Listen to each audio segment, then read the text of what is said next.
Assalamualaikum warahmatullahi wabarakatuh. Kawan-kawan semua, jom kita dengar tazkirah. Bab ma jaa innakum mansurun wa musibun. Itu bab yang datang pada menyatakan hadis yang membicarakan bahawasanya sekalian kamu berkemenangan dan dapat harta. Ini hadis dalam bahasa hari ini dia kata hadis futuristik. Hadis yang Nabi bercakap berkaitan dengan masa depan.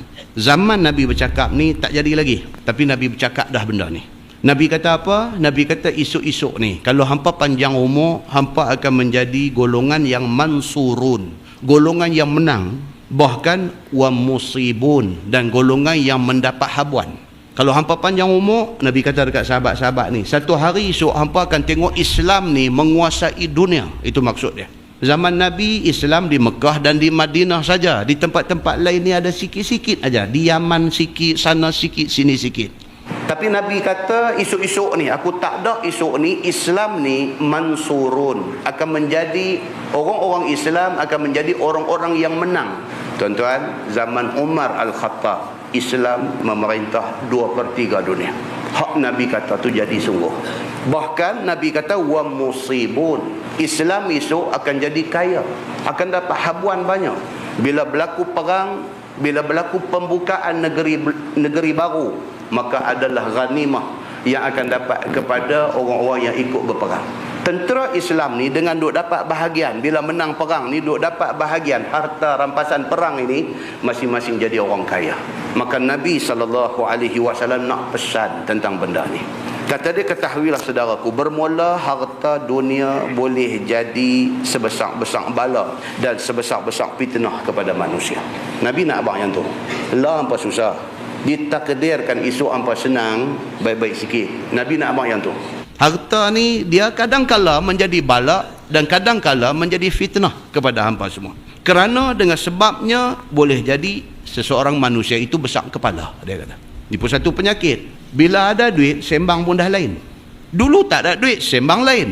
Lah bila ada nada bercakap tu dah lain dah. Dia buat-buat ke ataupun dia sendiri jadi dah. Ini masalah bila ada duit. Dia main besar kepala, dia main cakap besar, dia main tak heran kat orang dia. Benda ni dia main sekali dengan mainnya duit tu dekat manusia. Dia kata maka manusia pada ketika itu sombong dan menjadi jahat. Sombong satu pasal, dia jahat. Dia kata let money talks. Itu perkataan dia. Ini perkataan yang keluar daripada mulut orang jahat. Dia bagi dia duit boleh settle semua benda. Bila orang kata hak ni tak boleh buat, undang-undang kita tak membenarkan benda ni buat, dia senyum, dia kata begitu, let money talks. Bagi duit pergi cakap benda ni, kita tak payah pergi. Lepas duit pergi, benda tak boleh jadi boleh. Nampak? Dia dah mula main jahat. Pasal apa dia jadi jahat? Pasal dia ada duit. Manusia ni, Nabi habaq 1400 tahun dulu. Benda ni akan jadi. Hari ni jadi tak jadi tuan-tuan? Masya Allah. Tak larat nak tengok benda ni jadi. Duit dah mengatok segala-galanya. Dengan kerana itu diberi ingat oleh Nabi SAW kepada umatnya yang mendapat harta dan yang menjadi kaya. Nabi pesan kepada umat dia yang jadi kaya, yang harta ada banyak ni, Nabi peringat benda ni sebagaimana yang dikeluarkan oleh Imam At-Tirmizi, diriwayatkan daripada satu sahabat Nabi SAW. Nama dia Abdullah bin Mas'ud radhiyallahu an. Aku dengar Nabi SAW bersabda, sabda Nabi bahawasanya sekalian kamu akan menang ke atas teru kamu, yakni kemudian daripada wafatku nanti. Nabi kata aku mati esok ni, hampa ni akan makin menang. Negeri yang Islam kuasai akan makin besar, akan makin luas, dan akan dapat banyak harta oleh sekalian kamu. Bila hampa boleh menguasai banyak negeri, hampa jadi banyak harta, Nabi kata. Dan terbuka sebagai sekalian kamu akan segala negeri. Negeri ni dulu duk bawah kuasa orang, hari ni duk bawah kuasa kita. Pasal apa? Pasal Islam makin kuat. Dan dapat sekalian kamu miliki dan memerintah negeri itu. Bila kita masuk kita menang, negeri itu kita boleh perintah. Maka pada masa itu, banyaklah dapat harta dan banyaklah dapat tanah dan sebagainya. Bila kita dapat kuasa, kita memerintah, kita punya semua. Ini bahaya. Kalau dinisbahkan kepada politik hari ini, sama juga. Dulu masa jadi pembangkang tak ada duit, tapi bila kita dapat kuasa, kita memerintah, duit sudah ada dalam tangan. Pada masa tu boleh sabang tak boleh sabang, yang tu kena tunggu tengok. Belum dapat, belum tahu. Belum dapat, kita nampak orang semua tak betul, kita kata orang ni main duit, kita kata orang ni tak. Kita dapat esok, kita boleh tak boleh sabang dengan benda hadut ada depan mata. Takut kot kita teruk pada orang hak kita duk cemuh dulu. Pasal apa? Terkejut dapat duit. Potong tanah ambil macam potong bengkang pada masa tu. Balak nu nak ambil, sini nak ambil, boh nama kawan kita jadi proksi, dapat bahagi dua. Kita dah jadi macam orang hak kita kata dulu. Ini yang dipesan oleh Nabi SAW. Siapa-siapa pun macam tu. Pasal apa? Pasal duit. Muslimin dan muslimat yang dirahmati Allah sekalian. Dan pada ketika itu, negeri sudah di bawah perintah. Hamba sahaya makin banyak. Orang hitam, orang putih, semua di bawah kita. Dan banyak raja-raja sudah berada di bawah tangan sekalian kamu. Nabi kata bila kita berkuasa, semua kena dengar cakap kita. Kita pegang kuasa. Kita kata yes, semua orang kena kata yes. Kita kata no, semua orang kena kata no. Pasal apa? Kuasa ada dalam tangan kita. Bila kita kata yes, dia kata no, kita mula jeger dekat dia. Bila kita kata no, dia kata yes, kita mula nak telan dia. Pasal apa? Pasal kuasa sudah main dalam tangan kita. Pada masa tu, manusia boleh berubah. Pasal apa? Pasal nama pun manusia. Manusia ni dia tak boleh. Dengan duit ringgit, dengan kuasa, dengan dia tak boleh. Kan? Orang kata tiga apa? Tiga ta. Harta, wanita, lagi satu ta apa? Takhta. Ini tiga, serban jangan besar mana boleh terongkai. Ini tiga, janggut boleh cukup buang. Ini tiga, macam-macam boleh jadi kepada sesiapa sahaja.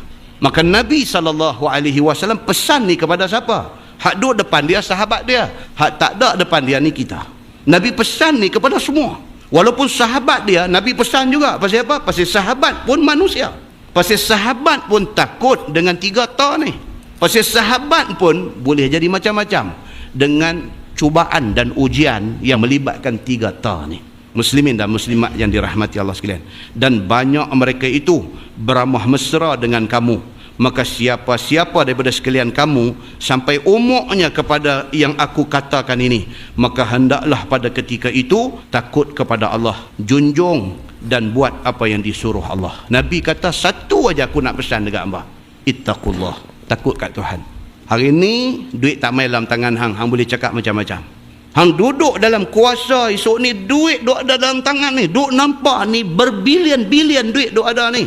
Hang boleh sabang ke tak masa tu? Kalau hang ada takwa kepada Allah, insya-Allah hang selamat. Tapi kalau pada masa tu hang hilang takwa kepada Allah, hang hilang takut kepada Allah, hang jadi macam orang yang hang duk cemuh dulu ni. Muslimin dan muslimat yang dirahmati Allah sekalian. Maka hendaklah ia takut kepada Allah, junjung dan kerjakan apa suruh Allah, dan jauhkan segala tegahnya, segala tegah Allah Subhanahu wa taala, kerana sekalian yang tersebut itu mau menyesatkan sekalian kamu. Nabi kata baik-baik, benda tu boleh jadikan hampa sesat daripada jalan kebenaran. Muslimin dan muslimat yang dirahmati Allah sekalian, dan melalaikan dan melupakan daripada taat Allah Subhanahu wa taala, kerana harta yang banyak itu menyedapkan makan minum kamu. Bila duit banyak ni dia nak taruh hala-hala ke hidup mewah. Sambut hari jadi kek saja harga 10,000. Pasal apa? Duit banyak. Tak tanya pun kos dia berapa, tak tanya. Dia kata I'm your birthday around the corner. Dia kata I'm your birthday dekat dah, around the corner. So dia kata, dia tunjuk kat satu orang, ini orang ada duit mesti. Dia tunjuk, you arrange semua. Dia kata you arrange everything. I mau parti kali ini, parti yang I tak akan lupa seumur hidup. Cakap macam tu. Kawan yang dengar ni, okey bos, saya atok semua. Berapa peruntukan bos? Peruntukan jangan tanya, pergi buat sudah. Kemah kena berapa duit, nak panggil orang berapa ramai, kek nak berapa tingkat, nak potong kek pakai pedang ke pakai, dia dah main macam tu dah. Padahal 10 tahun dulu satu batang lilin pun tak ada nak muih, kek pun tak buat pun. Bini kata abang, esok hari jadi abang saya buat nasi goreng spesial lah. 10 tahun dulu. 10 tahun kemudian kek sudah jadi banyak tingkat, potong kek dengan pedang samurai. Pasal apa ni manusia ni 10 tahun dulu pun dia, 10 tahun ni pun dia, pasal apa dia jadi lagu tu? Pasal duit. Dia terkejut tengok duit tu, dia jadi lagi teruk daripada kawan hak beranak dalam keluarga kaya tu. Muslimin dan muslimat yang dirahmati Allah sekalian. Baik, dia kata dan tempat kediaman kamu, dan boleh sampai apa yang dikehendaki dan dicitakan oleh nafsu kamu. Pada masa tu orang kata beraja di mata, bersultan di hati. Apa mau semua boleh dapat. Dah ada rumah elok dah, nak pergi beli rumah, nak pergi beli penthouse. Benda hak dulu dia sebut pun tak betul dulu ni. Tapi hari ni dia sudah ada satu penthouse di puncak kondominium mewah mana tu. Harga berapa? Beli 5.5 juta. Oh, habuan anak beli duplex. Tuan-tuan pernah dengar? Saya pun baru dengar. Duplex ada satu lagi. Ni hak jenis duduk di puncak atas ni. Penthouse pun ada, duplex pun ada. Kita tanya ni berapa ni duplex ni? Ayah ni murah sikit lah dia kata. Cheaper than that one. Hak tadi 5.5. Duplex berapa? Dia kata yang ni baru 2.4 saja. Dulu nak beli rumah 240,000, nak kena letak deposit 10%, 240,000, nak letak 24,000, tak cukup duit. Telefon pak nak minta pinjam duit, telefon mak nak pinjam duit, pergi cari apa personal loan sana sini, nak lepas 10% daripada 240,000. Itu cerita 5 tahun dulu. Tapi 5 tahun hari ini sudah jadi apa? Duplex ada satu, penthouse ada satu. Muslimin dan muslimat yang dirahmati Allah sekalian. Dia kata, dan ketika itu hamba sahaya dan banyak orang-orang yang berdamping dan berjinak dengan kamu. Oh, masa tu kawan-kawan ni tak macam 10 tahun dulu. 10 tahun dulu kawan dia paling tinggi pengetua sekolah, kebanyakan cikgu sekolah. Kawan-kawan dulu. 10 tahun hari ni kawan-kawan dia siapa dia? Hak duduk aja buka mulut sembang juta-juta. Duduk aja mulut buka tu juta-juta. I do ingat nak pergi invest, dia kata, tapi mereka pun teruk sangat, mereka minta sampai 10 million sembang. Dia sembang dia lagu tu. Oh, kita kata, wih, takkan sampai 10. That's why lah, dia kata, they ask me for 10 million. Dia kata, I tell you, ni style cakap ni, I tell you, dia kata, if they say 5 million, okay, no problem. Nampak tuan-tuan? Tak sembang dah. Hak level cikgu-cikgu dulu sembang apa? Sembang kata ni kita hujung tahun ni takkan tak ada buat satu dinner apa kot hujung tahun sekolah ni. Kita tanya tengok apa nama golf club tu, berapa mereka nak ambil satu kepala. Dulu punya nada sembang satu kepala RM25 pun mahal. Hari ni punya sembang kalau 5 million tak apa, tapi 10 aku tak minat lah. Bukan tak ada duit, aku tak minat 10. Tuan-tuan tahu tak dalam masyarakat Melayu kita benda ni duk masuk lah ni. Rupanya hak Nabi kata 1400 tahun dulu lah duk main lah. Orang Melayu sembang million-million. Ada satu sahabat orang Melayu kita, dia bagi tahu dekat saya, dia ada masalah dengan isteri dia. Dia kata, Ustaz, dia kata, I tell you keluar, I tell you what, dia kata, you know how happy I am bila I approach perempuan ni minta jadi I punya bini nombor 3. I nak pi kat satu perempuan nak minta jadi bini nombor 3. Bila dia kata okey, dia mau, saya seronok ni, tak tahu nak abang. Dia kata, Ustaz, I tell you the truth lah, I bagi dekat dia 10 million. Cakap telefon, saya ni aku bercakap dengan orang betul ke? Aku cakap dengan siapa ni? Seronok pasal perempuan ni mau jadi bini dia, bini nombor 3 dia. Dia bank in dekat perempuan ni 10 million. Kita ni dengar jadi tak tahu nak kata apa. Jadi tak ada perkataan nak keluar di mulut ni. Betul ke dia ni, dia temberang aku ke apa ke? Macam tu punya cerita. Tapi dia public figure. Muka duk keluar TV, duk keluar surat abang. Rasanya betul ya lah kot. Betul tak betul, itu perkara yang ke-23.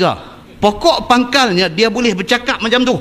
Tu cakap tu, dia boleh bercakap macam tu. Dia kata seronok pasal perempuan ni mau jadi bini dia hak nombor 3, dia terus bank in 10 million dekat perempuan ni. Saya tanya dia, so apa problem? Dia kata, so now I'm facing a very big problem. Lah ni saya masalah besar dengan dia ni. Yang pasal apa? Pasal saya dah menikah dengan dia. Lah ni dia tak heran kat saya.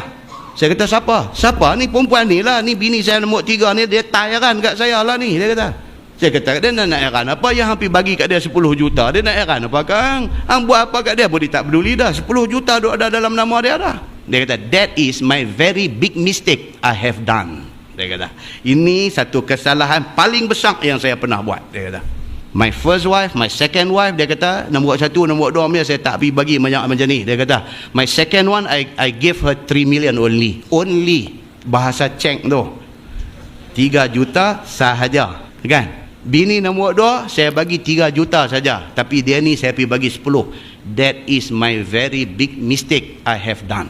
Bila baca tajuk malam ni, pegu balik kena dengan kawan ni. Bila jadi kaya ni tuan-tuan, dia boleh pergi jadi sampai macam tu. Dia jadi tak torah, dia mau semua.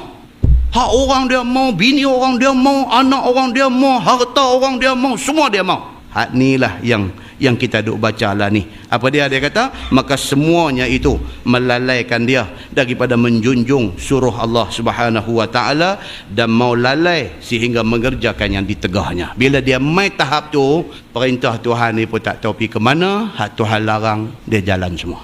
Dia dah mai tahap tu. Pasal apa? Pasal dia sudah rasa duit ni yang menguruskan segala-galanya. Macam mana atas dunia ni benda tak boleh buat, dia pakai duit dia boleh buat. Macam itulah dia duk ingat di hari akhirat esok dia boleh kautim dengan malaikat yang duk jaga neraka ni. Dia duk ingat lagu tu. Dia kata siapa ni yang duk jaga? Dia kata Zabaniah. Zabaniah, you panggil dia jumpa pukul 5 ni. Dia duk ingat sana esok macam sini. Hak tak boleh tu jumpa pukul 5 esok pagi boleh. Dia duk ingat sana esok macam ni. Pasal apa? Pasal manusia apabila dia sudah sampai ke tahap dia yakin kata duit dia boleh settle semua masalah, apa kita duk baca ni jadi ke dia. Perintah Allah dia buang habis, tegahan Allah dia pergi rempuh. Maka jaga-jaga siapa-siapa yang ada cukup pada kamu segala nikmat itu, hendaklah pula ia menyuruh orang-orang buat baik dan tegah daripada buat jahat. Dia pesan di sini, dia kata siapa yang satu hari ditakdirkan duduk di kedudukan itu, duit ada juta-juta, jangan buat dosa, bahkan buat baik, dan larang orang pula lagi daripada buat benda-benda salah. Ini yang dia pesan.